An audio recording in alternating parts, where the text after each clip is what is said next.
Right, the star again, Leo, and UFO attacks on Russian tanks, if only.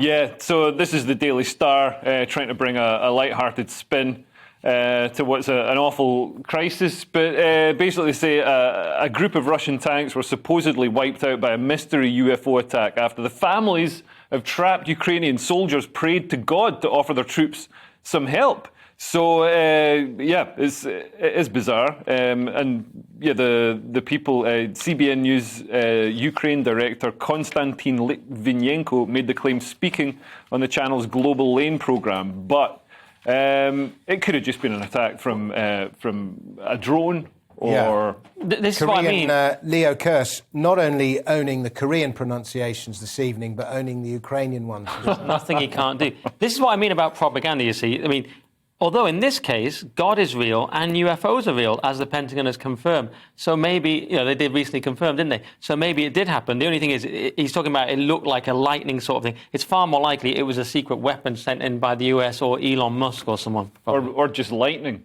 Just lightning, yeah. Yeah. Right, now we move on to our next story, which is from The Express. The Express has got very excited about Tutankhamun. It's Egypt mystery blown, links to outer space.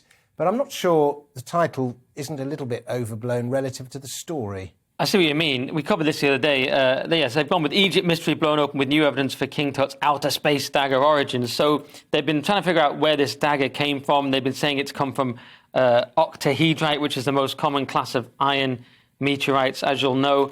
But then they also argue... Everybody knows. Yeah, I knew that. They also argue that the object probably arrived as a gift from Anatolia, which is what Turkey was.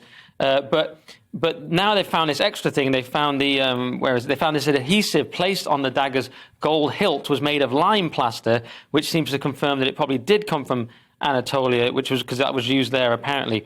So, etc. So I still think it's Atlantis theory, which is far more exciting, which is Graham Hancock's thing that we had really sophisticated societies in the past. They died out because they were over-reliant on technology. The more primitive ones survived, and they developed into what we are now. But that's more exciting. I thought the argument was there was a more advanced society, right, and they mapped out the pyramids exactly with the constellation of the stars at a certain time to tell us when the next meteor strike is going to happen. And the meteor strike was what wiped out that previously advanced society, and the only thing that survived were the pyramids. OK, that's one theory. There's another theory. That's the Hancock one. OK, well, maybe I'm misquoting them, but there's another theory they're very similar, that the reason that, the most civilized societies died out is because they were too dependent on certain technologies, and therefore the most primitive ones survived. Like if now some people were in the Amazon rainforest or something, and we all died out and lost all our iPhones, but they'd still be going. Like the Kalahari tribesmen or something. Right. There'd be buried iPads and stuff in the desert. Why is there no evidence? You know what I mean? They're not saying they had iPads. They're saying they had relatively advanced technology. There'd be cave paintings of people with VR headsets. You're taking it a bit literally, Leo. You need to read your Hancock, man.